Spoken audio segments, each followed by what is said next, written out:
Ageu.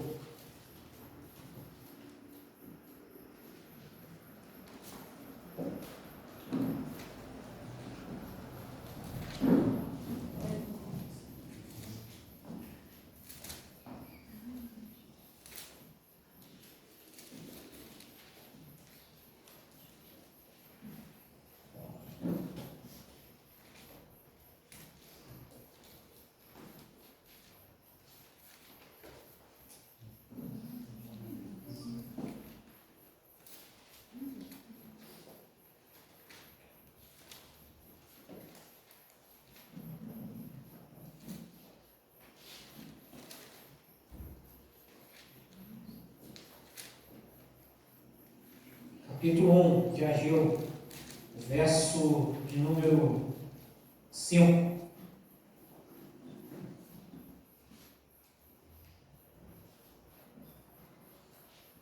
Diz a palavra do Senhor.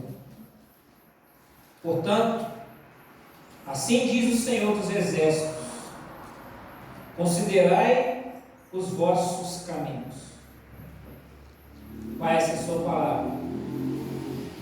Palavra viva, palavra eficaz, palavra da verdade. Em nome de Jesus, o Deus Santo. A palavra do Senhor estabeleceu para nós nessa noite. Que ela venha encontrar morada nos nossos corações. E que ela venha falar no nosso interior. Que haja transformação, que haja renovo, que haja despertar, Senhor. O Senhor abre os olhos dos nossos corações. Para que possamos compreender a sua vontade nessa noite, Deus. É o que nós oramos. Em nome de Jesus. Amém. Amém. Parabéns para sentarmos, irmãos.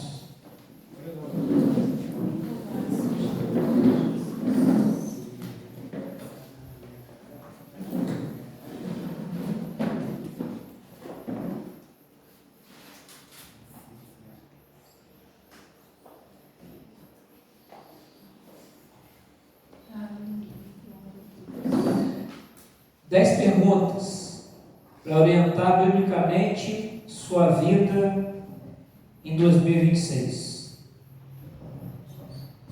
Como eu falei, primeiro culto do ano. E sempre no início do ano é aquela mesma história. Como se fosse a música da Praça Nossa lá, o bordão da Praça Nossa. Mesmo banco, essa mesma praça. E sempre nos começos de ano são as promessas, são os votos, são os planos. E eu não estou dizendo que isso está errado, isso está correto. A gente tem que, de tempos em tempos, não necessariamente ser de uma vez por ano, quando vira o ano, mas de tempos em tempos, de 6 em 6 meses, de 3 em 3 meses, a gente tem que justamente parar, reconsiderar a nossa rota, ver por onde nós estamos caminhando, corrigir certas imperfeições, fazer certos ajustes, perceber que algumas coisas não estão dando certo e mudar por outras. E no texto que nós lemos, Deus ele faz uma exortação ao povo. O povo estava negligente espiritualmente. O povo estava querendo se voltar a sua atenção somente para si, os seus próprios interesses, para as coisas materiais. E Deus ele faz essa exortação ao povo: olha, considerem os seus caminhos. O que Deus estava mandando o povo fazer na prática? Olha, está virando um ano, está começando um novo ciclo. Para, reconsidere os seus caminhos, veja por onde vocês estão indo, vejam o que vocês estão plantando, vejam quais são os seus planos, se eles são de fato com base naquilo que me agrada, são de fato com base nas Escrituras. E aí Deus faz essa exortação ao povo. E na noite de hoje, de novo, Deus ele convoca o seu povo para de novo nos dizer: considerai os vossos caminhos. Olhem por onde vocês têm andado. Revejam seus planos. Revejam aquilo que vocês têm repetidamente repetido. Perdoe a redundância. Para que nós possamos olhar para o alto, buscar do Senhor nosso socorro e buscar dele a nossa direção, buscar dele o direcionamento, ele ser o nosso guia, para que o ano de 2026 seja um ano de fato diferente. Todos os anos vai, canta a musiquinha da Globo, todos os anos a família está lá, todos os anos aqueles votos, não, esse ano vai ser diferente. Mas nós ficamos num ciclo de repetir as mesmas coisas. E o tempo vai passando, os tempos vão passando e nada fica diferente. O Senhor nos exorta a considerar os nossos caminhos, para que nós nos tornemos pessoas diferentes. E de fato, uma vez que nós nos tornemos pessoas diferentes, façamos um ano diferente. Não um ano somente para mim ser diferente, mas à medida que eu mudo, à medida que eu sou transformado, à medida que eu sou guiado pelo Senhor, eu faço com que o ano de outras pessoas também seja um ano diferente. E o que nos guia? O que deve ser o norte, o pilar, a guiar o crente? A palavra de Deus. Nós não nos guiamos por astros. A gente não vai ficar vendo o nosso horóscopo.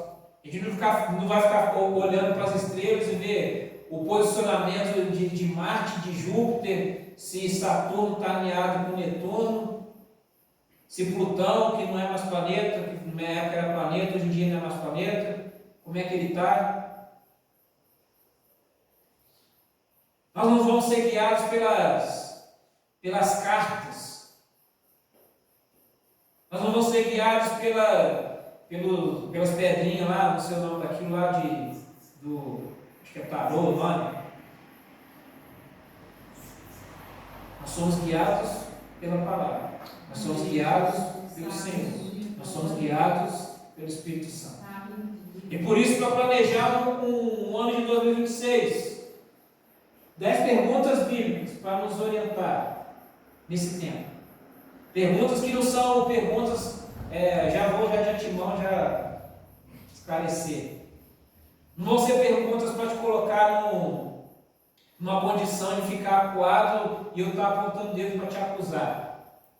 São perguntas para gerar um desconforto de fato, mas esse desconforto para gerar uma indignação santa dentro de você. Quando eu recebi essa palavra, está sendo inspirada num e-mail que eu recebi de um site que faz tempo que eu não entro. E lá apareceu lá o e-mail lá do site do Voltemos ao Evangelho. Na hora que eu vi o e-mail, eu falei, caramba, faz tempo que eu não entro no site, eu sempre via estudos, artigos naquele site, muito tempo que eu não entro. E apareceu o e-mail falando sobre um artigo que vai balizar essa pregação, inspirada nesse artigo que estava no site do Voltemos do Evangelho. Manu, primeira pergunta, da temática da alegria em Deus. O que você pode fazer esse ano para aumentar o seu desfrute em Deus? O que você pode fazer esse ano para aumentar a sua alegria de estar na presença do Senhor? O que você pode fazer esse ano para aumentar o seu prazer de estar na presença do Senhor? Às vezes a gente canta aqui, como é que é a música? Meu prazer é estar nos atos do Senhor. Mas fica só no momento da canção. Será que de fato o meu prazer é estar na presença do Senhor? E o estar na presença do Senhor não é somente nos momentos de culto aqui. Estar na presença do Senhor é uma coisa constante. Estar na presença do Senhor é algo do dia a dia. Estar na presença do Senhor é algo 24 horas. Existem momentos que nós vamos estar mais concentrados. Existem momentos que nós vamos ter uma atenção maior. Por quê? Porque a gente vai se desligar. A gente vai para o nosso secreto.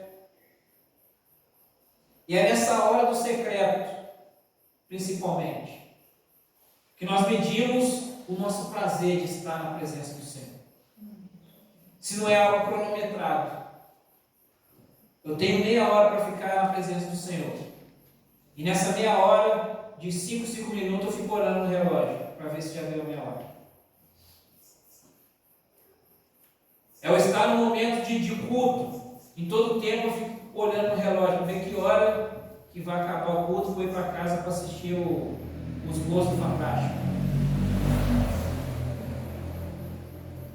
Enquanto aquilo que de fato importa fica colocado de lado. Eu me lembro uma vez em um retiro que nós fizemos no momento de culto. Começamos o culto, se não me engano, era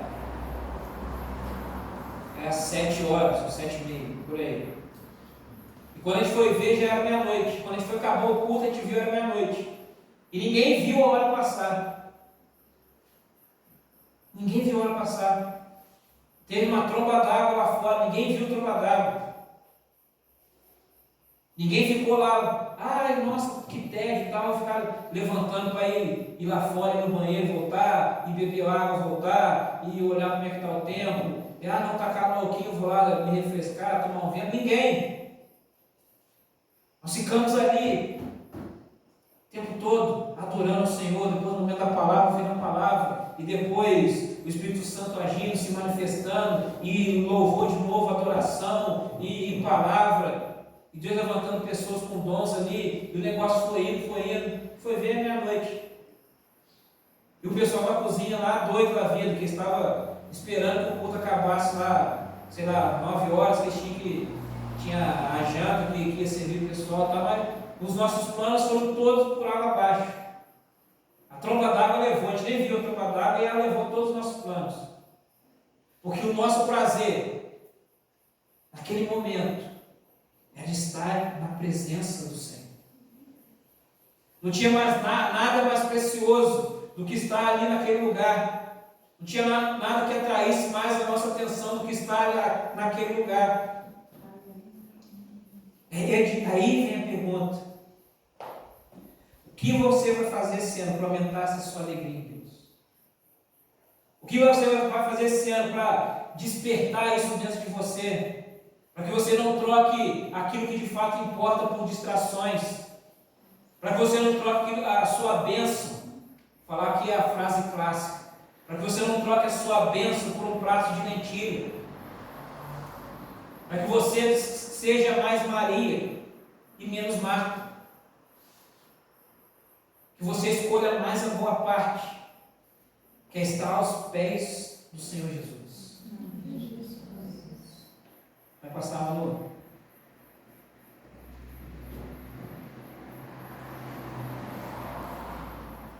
Que oração impossível?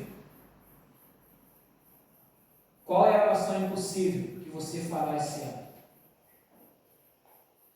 Você viu ali que eu coloquei entre aspas a oração impossível.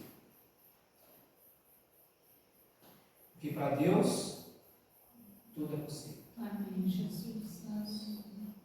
No livro de Atos nós vemos diversas vezes falar acerca dos de repente do Senhor. Você vai ver, de repente, como o vento impetuoso, e veio. E de repente a igreja estava orando, e de repente aconteceu outra coisa. Paulo e Silas estavam na prisão, adorando a Deus, e de repente veio o terremoto. E de repente, impossíveis acontecendo. Pedro estava preso, e a igreja estava lá em oração, clamando para que Pedro ele fosse solto. Parecia algo impossível, não tem como. Mas o anjo do Senhor foi até a prisão e tirou Pedro de dentro da prisão. Uma oração impossível. Uma oração que os incrédulos, os carnais, vão chegar e falar: isso é impossível, você está orando à toa, isso não vai acontecer. Mas nós somos aqueles que são da fé. Amém. E para aqueles que são da fé, nós confiamos em um Deus onde nada é impossível. Amém. Clamando segundo a palavra. Amém. Clamando segundo um direcionamento do Espírito. O impossível, ele acontece. Amém. Qual é a oração impossível que você vai fazer esse ano?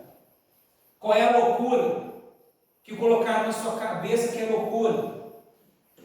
Você tem que falar: não, realmente é loucura, eu vou parar de crer nisso, vou parar de orar nisso. Não.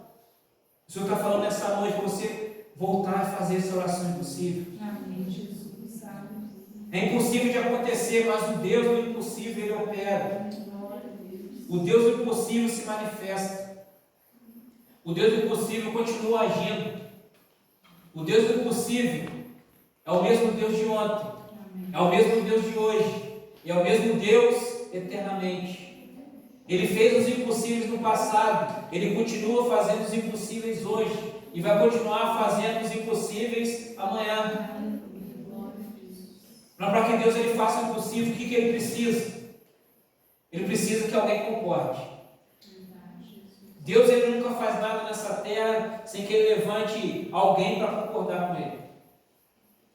Todas as vezes que Deus ele quer fazer algo na terra, Ele levanta um homem, levanta uma mulher, levanta um povo, para que a partir dali se estabeleça os planos do Senhor, se estabeleçam os projetos do Senhor.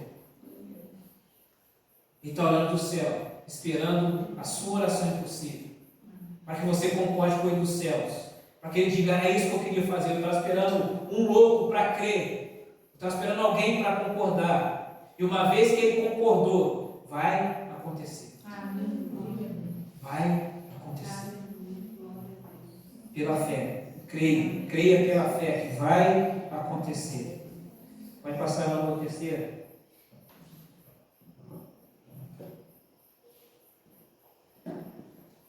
No âmbito da sua família, da sua casa, qual é a ação mais importante que você pode fazer para melhorar a sua vida familiar?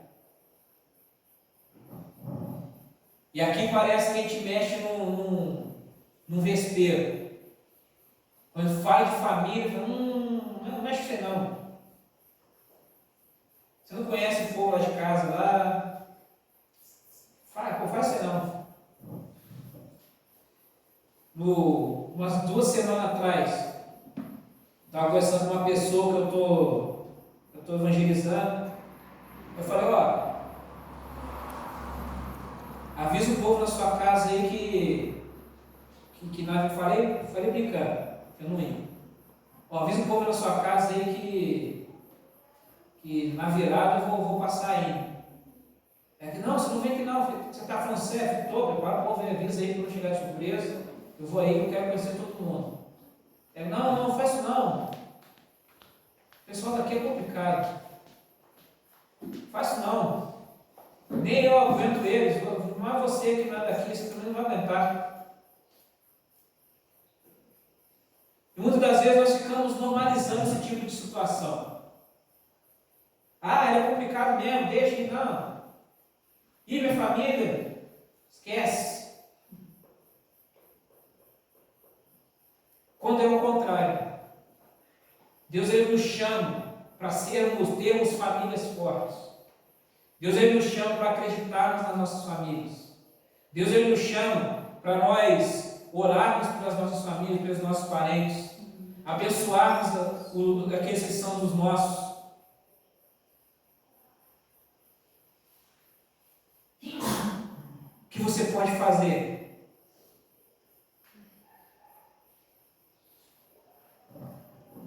Para melhorar essa sua vida familiar.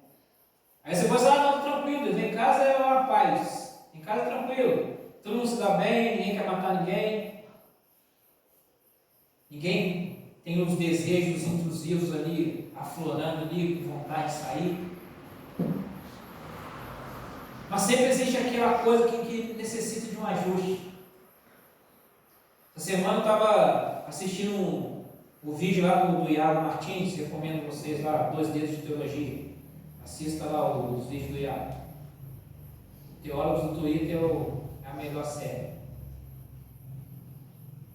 E ele deu o exemplo dele acerca do culto familiar. Ele falou que a esposa dele chegou cobrando ele, olha, para o ano que vem, a gente precisa melhorar o nosso culto familiar. Ele pensou, é verdade, nossos filhos estão crescendo. Eles precisam ser moldados acerca do caráter de Cristo. Ele diz, olha, minha tradição de culto familiar é todo mundo sentado na mesa e ali meus pais ensinando a palavra para a gente, como se fosse um estudo bíblico. A tradição da minha esposa era culto mesmo, né? O pessoal era assembleano, pentecostal, aí tinha culto mesmo, mandava manto e tal. Eu vim de um contexto que eu nunca vivi isso. E o dia que eu vi isso pela primeira vez, eu estranhei. Fui na casa de um amigo da igreja e estava lá eles lá, a família, no culto familiar. Olhei aqui e falei, o que está acontecendo aqui? Aí meu amigo falou, não, meu pai, uma vez por semana, a gente se reúne aqui e ele dá um estudo para a gente. Na época não tinha esse conceito de culto familiar, mas era justamente isso que ele fazia. Ele colocava os filhos para aprenderem a palavra do Senhor. E toda semana ele tinha um quadrinho branco, pequenininho. E toda segunda-feira de manhã ele colocava ali um versículo, que seria o versículo da meditação da semana da família. E ali a família cresceu aos pés do Senhor. Ali a família cresceu amando ao Senhor. Você pode colocar isso dentro da sua casa. Você pode olhar os seus, vamos aqui, vamos gastar um tempo em oração, em unidade, em família. Vamos gastar um tempo aprendendo da palavra de Deus. Vamos gastar aqui um tempo louvando o Senhor juntos. Isso faz com que nós estreitemos os nossos laços. Isso faz com que você estreite os seus laços familiares. Estreitar o laço familiar não é somente você sair no shopping, você sair fazendo um passeio, uma excursão, você comprar presente e dar para o outro. O que de fato vai estreitar mais os nossos laços familiares é quando nós vamos juntos aos pés do Senhor. O que vai de fato estreitar os laços também de amizades entre nós é quando mais e mais vezes nós vamos juntos à presença do Senhor.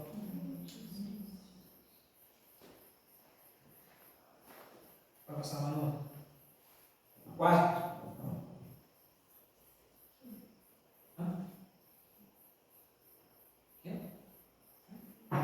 Enfim, vai indo. A aula chega no final, vai perder a quarta. Em qual disciplina espiritual você mais deseja progredir esse ano? Aí você pergunta, o que é disciplina espiritual? Vou te explicar. Disciplinas espirituais, como se diz, são coisas espirituais. E disciplina é aquilo que você faz regularmente. Aquilo que você faz mesmo não querendo. Ou não quero, mas vai fazer isso mesmo. Lá no exército a gente falava muito acerca da disciplina consciente. Tem ninguém vendo, mas você vai fazer mesmo que não tem ninguém vendo. Porque você tem que fazer, mesmo que você não queira. Nossa, eu tenho que vestir a farda, eu tenho que fazer a barba. Pô, não quero fazer a barba, está machucando, tá? Disciplina consciente. Vai fazer. Mas não vai ter ninguém para fiscalizar, não interessa. Você vai fazer isso mesmo, que já é consciente. A disciplina espiritual. Nós podemos dar um exemplo de disciplinas espirituais, a oração, o jejum, a leitura da palavra, a oração. Acho que eu falei oração já, mas eu falo de novo. São essas práticas que são disciplinas, coisas que você tem que fazer regularmente. Você tem que ter uma disciplina de ler as Escrituras. Você tem que ter uma disciplina de orar. Você tem que ter uma disciplina de jejuar. Dessas disciplinas espirituais, estou falando no meu caso, eu vou me aplicar mais na disciplina do jejum. que esse ano passou, ficaram no jejum pouco. Preciso jejuar mais. E aí cada um naquilo que Deus ele vai te chamar para mais junto. Às vezes Deus quer que você tenha mais tempo no secreto. Às vezes Deus vai requerer de você mais tempo de leitura da palavra, de estudo bíblico. Às vezes Deus vai querer de você mais a questão da participação no culto público. Não sei. Mas qual é a disciplina que você quer caminhar nesse ano? Qual é a disciplina que você quer se aprofundar nesse ano? Qual é a disciplina que você tem, que você olha para dentro e fala, caramba, eu estou negligente, eu estou fraco, eu estou muito para trás, eu preciso recuperar o tempo perdido. E a disciplina espiritual é algo que você não se arrepende de fazer. A disciplina espiritual é algo que você fala, nossa, não é algo que você vai dizer, nossa, eu perdi tempo. Acerca da disciplina espiritual, de tempos em tempos, o irmão Fico, ele lembra o estudo que uma vez eu levei lá em Diego Passo, acerca das disciplinas espirituais. De tempo em tempo eu encontro com ele, de conversa e tal, junto com o pessoal, vai falando acerca das coisas de Deus, ele fala, pô, não me esqueço daquele estudo que você deu, isso tem, sei lá, 6, 7 anos atrás. Disciplinas espirituais. Aquilo foi um despertar para minha vida. Eu falei, graças a Deus, pelo menos só um foi alcançado. Não que os outros não tenham sido, mas para ele foi algo, foi divisor de águas. Foi a época que eu mandava mensagem para a galera, algumas mensagens para a galera, uma época. E uma mensagem que eu mandei que era sobre oração. Eu disse, se você está sem vontade de orar, vai orar até a vontade aparecer. E algumas horas depois, uma amiga respondeu a mensagem, dando um testemunho, falando que ela estava já há alguns dias sem orar, não tinha vontade nenhuma de orar. E quando ela recebeu aquela minha mensagem, ela resolveu ir orar para ver o que acontecia. Ela estava sem vontade de orar. Mas ela viu o texto e falou, não, vou lá para ver se a vontade ela aparece. Ela disse que ela não teve um tempo de experiência com o Senhor que há muito ela não tinha. Porque mesmo não tendo vontade, ela colocou a disciplina em prática. E de repente a vontade apareceu. De repente começou a fluir, ela começou a ter prazer. Ela esqueceu o relógio e o tempo foi passando. E ela teve um grande momento de oração do Senhor, aos pés do Senhor, exercendo essa disciplina espiritual que é a oração. Qual é a disciplina que você vai se aprofundar esse ano? Você vai falar, meu Deus, eu não faço nenhuma, eu não oro, eu não jejuo, eu não leio a Bíblia, eu de vez em quando só que eu vou na igreja. Escolhe um para começar. E uma vez que você estiver indo em uma, você vai ver que, nossa, não é que o negócio não é o bicho de 7 cabeças. Isso vai te inspirar a caminhar para outro. Naturalmente. Você precisa dar o primeiro passo. Precisa escolher um aí. Qual a disciplina espiritual? Você vai se aprofundar nesse ano. Você vai progredir esse ano. Vai passar um ano.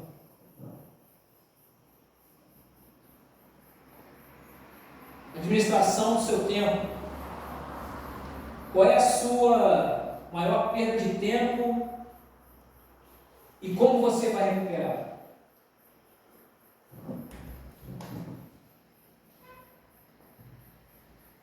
Com que você gasta mais o seu tempo? Uma vez lá um amigo na fábrica, hoje ele não está mais lá, mas ele veio compartilhar comigo uma dinâmica que ele fez com a equipe dele. Ele era líder lá, ele compartilhou comigo uma dinâmica que ele fez com o grupo dele. E ele fez a dinâmica era, tinha uma folha com um relógio desenhado. Ele falou, olha, esse aqui é um relógio. Você vai fazer os ponteiros do relógio, você não vai precisar fazer só 2 ponteiros. Você vai fazer vários. Aqui vai ser a sua rotina. Você vai fatiar aqui quanto tempo que você gasta para as suas atividades. Por exemplo, de meia-noite até, de 11 até 4 da manhã, você está dormindo. De 4 da manhã até 6, você está deslocando para o trabalho. De 6 até as 4, você está trabalhando. E aí cada um foi lá fazendo o seu. E aí ele levou para a questão questão da família, qual o tempo que você está gastando com a sua família. Só que na hora que ele estava falando aqui, minha cabeça começou a entrar em erupção. Ele falou, pô, isso é como você fazer na sua igreja. Aí a gente coloca o elemento Deus. Qual é o tempo que você tem reservado para Deus? E aí minha cabeça estava saindo fumaça, porque era justamente isso que minha cabeça estava fervendo aqui. Na hora que você estava me contando isso, mostrando, eu estava fazendo na minha cabeça minha fatia aqui, minha pizza aqui nesse relógio. Eu vi que minha fatia para Deus estava menor do que coisas banais. Eu estava perdendo muito tempo com coisas inúteis e gastando pouco tempo com o Senhor. Como que você vai administrar melhor o seu tempo, para você não perder seu tempo com coisas inúteis? Você não perder seu tempo com coisas que não edificam? Isso aqui é um vício dessa geração. Não sei se é todo o celular que tem esse trem aí, que eu sou meio que analfabeto digital, não sei essas coisas. Mas o meu celular aqui, todo domingo, aparece um relatório lá, relatório semanal das suas atividades. Aí aparece lá, você usou seu celular tanto tempo, primeiro que aparece lá, tantas horas a mais ou a menos na semana passada. Aí você clicar lá, ele detalha lá, onde você gastou mais quais aplicativos que você gastou mais tempo. Quais, às vezes, sites que você gastou mais tempo. E tem hora que eu olho assim e fico, caramba, gente, eu gastei isso tudo com o YouTube mesmo. Eu fui de casa e caramba, eu gastei muito tempo no YouTube. O YouTube é o campeão meu, toda semana é o YouTube, campeão. Muitas das vezes eu estou no YouTube para ver coisas que prestam, para agregar pregação, estudo bíblico, é um podcast decente. Mas muitas das vezes é para bobeira. Muitas vezes é para ficar vendo short lá e ficar rindo, dando risada. Vou ficar vendo os rios do Instagram. Viu o Instagram que me agarra, começa a ver um atrás do outro. Várias piadas politicamente incorretas. Eu fico lá dando risada, rindo de mim mesmo. Mas chegou 2026, eu sou algo inconsciente. O que eu vou fazer para remir esse tempo? Gastar menos tempo com os rios. Gastar menos tempo com as piadas. Gastar menos tempo no YouTube. E focar naquilo que de fato importa. Muitas das vezes a insônia ela vem, e ao invés de, no momento da insônia, a gente ir lá e orar, ir lá e ler a palavra, é o celularzinho que está ao alcance. Você só dá um cliquezinho e começa a assistir tudo, gastando tempo. Vai passar o próximo ano.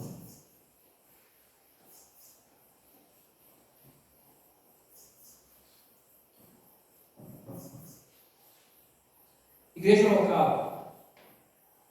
Como você servirá o corpo de Cristo de forma mais útil esse ano?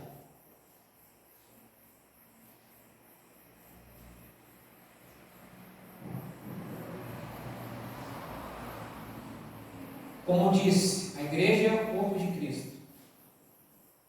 Cristo é o cabeça. Cristo é o dono da igreja. Cristo é aquele que manda na igreja. Mas nós somos membros do corpo. Você não é crente sozinho. Eu não sou crente sozinho. Eu preciso de você. Você precisa de mim. Nós precisamos uns dos outros. A igreja só é igreja porque nós colocamos aquilo que Deus colocou dentro de nós, a serviço uns dos outros, para edificação uns dos outros. Eu estava no serviço lá, eu coloco o fone para me concentrar melhor, porque tem hora lá que parece uma feira. Eu coloco o fone lá para me concentrar melhor e também eu fico de cara com o vidinho dos motoristas, que os motoristas aparecem. Então, se eu ficar sem fone, os caras ficam aparecendo toda hora ali, me perguntando coisa nada a ver.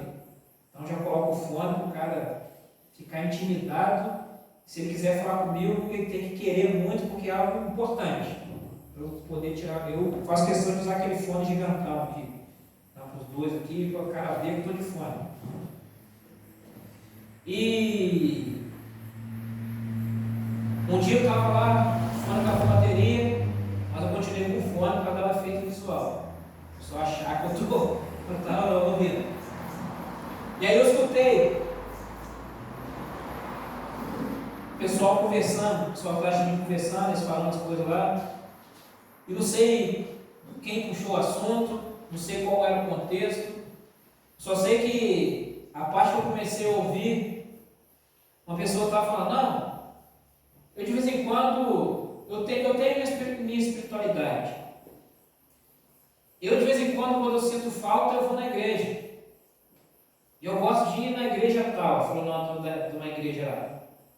Que lá a palavra é profunda, ela mexe com o nosso interior. Toda vez que eu vou lá, eu choro.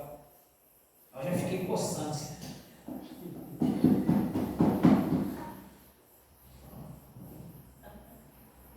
E aí o Espírito Santo não se meta. E aí a outra falou, nossa, eu também gosto de ir lá, mas eu também de vez em quando eu vou lá, vou lá na catedral de vez em quando. Vou lá, tal. Só faz tempo que eu não vou, acho que tem uns 3 meses que eu não vou. Peguei as duas falando, aí outra falou, porque eu acho que a gente tem que cultivar isso daí e tal, mas esse negócio de se entregar muito não é para mim não. Esse negócio de ficar na igreja sempre é igual Deus. Deus está sempre lá, está envolvido com tudo e tal. Isso não é para mim não. E começaram a falar e de novo assim, agora eu vou. Calma. Eu fiquei só ouvindo. Era tempo eclesiástico, tempo de falar, tempo de ouvir. Era só que eu ouvi. Fiquei doido da vida. Eu queria falar, eu queria já refutar. Calma. E depois eu fiquei refletindo em casa sobre isso. E tem muita gente dentro da igreja que pensa dessa forma. Aí eu vou lá só para fazer o básico. Eu vou lá porque a galera tem que me ver. Senão eu vou falar que eu estou desviado. Então não, tem que estar lá porque tem que estar lá. Quando ficar feio que eu não faço parte do ministério nenhum, que eu não vou por nada, de vez em quando eu vou me voluntariar para um negocinho que tiver. De vez em quando eu falo assim, não, deixa eu dar um testemunho lá, só para a galera ver que eu estou ativo aqui e tal. Mas você fazendo isso, você está retendo algo que Deus tem, que só passa por você, para me abençoar. Imagine se eu viesse aqui à frente pedindo oração. Eu faço, não. Já preguei hoje, já dei minha foto, já preguei. Às vezes se chegasse, você não vai lá para pedir para a Jô, ora por mim, Jô. Aí a Jô fala, não, já orei para você semana passada. Já deu a cota mensal. Não vou não. Imagina se você chegasse, pastora, preciso fazer um gabinete com a senhora. Ah não, eu já atendi um irmão fulano, ele gastou todas as minhas forças. Vai dar não.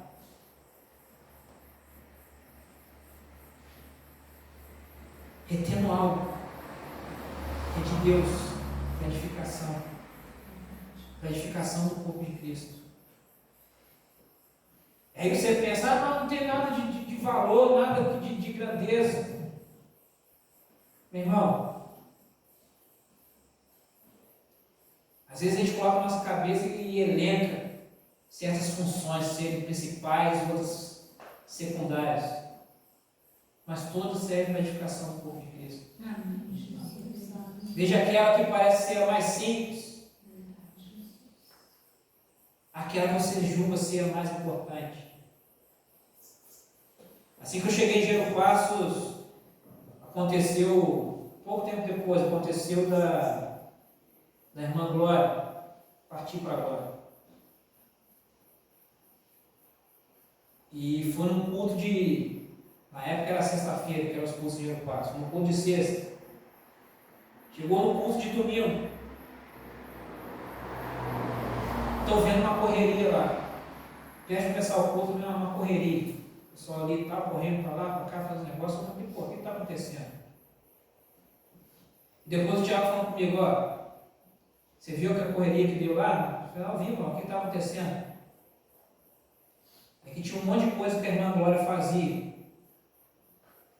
Já deixava preparado para o culto. Só que ninguém via. Ninguém sabia. Chegou esse domingo, que ela não está mais aí.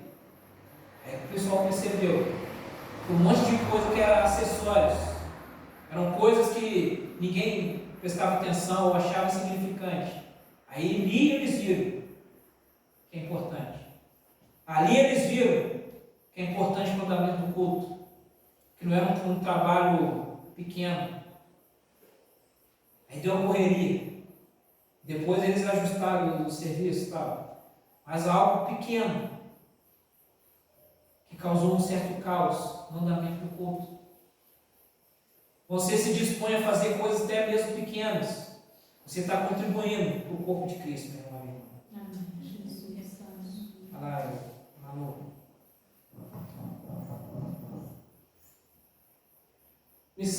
Missões. Pela salvação de quem você orará com mais fervor nesse ano.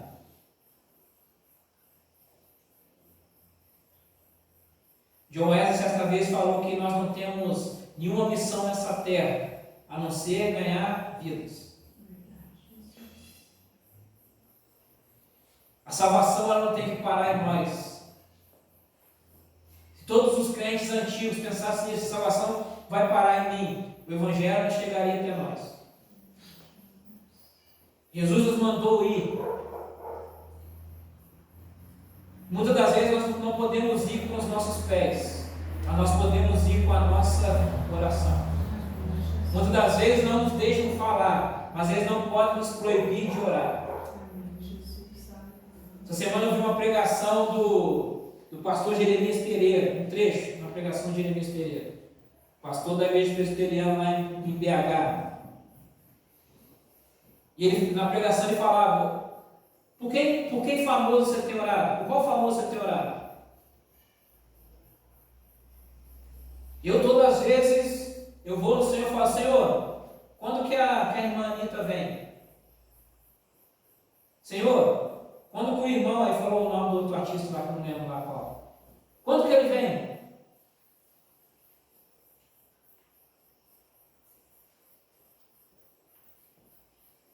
Ele deu o exemplo do famoso por causa do contexto da igreja, que era uma igreja que tinha pessoas que tinham acesso a pessoas famosas. Não é que ninguém aqui tem acesso a pessoas famosas. Fizeram o teste aqui, qual a pessoa mais famosa que você tem no seu contato aqui? Eu vou falar, minha mãe. Pessoa mais conhecida que eu tenho no contato, minha mãe. Todo mundo conhece minha mãe, a mais famosa que eu conheço.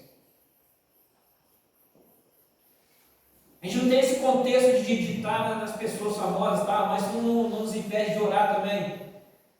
Mas olha aqui para o nosso vizinho.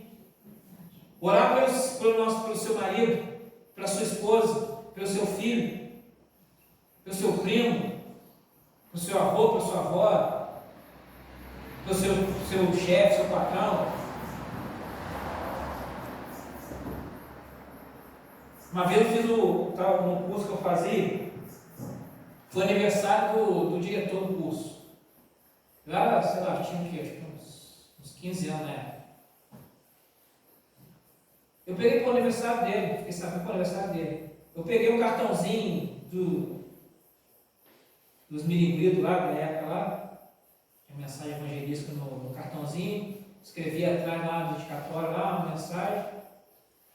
Pô, vou entregar para ele. Um amigo meu ouviu, ele, pô, puxa saco, hein? Eu pensei, caramba, é mesmo, pô, viagem minha, não vou entregar nada não.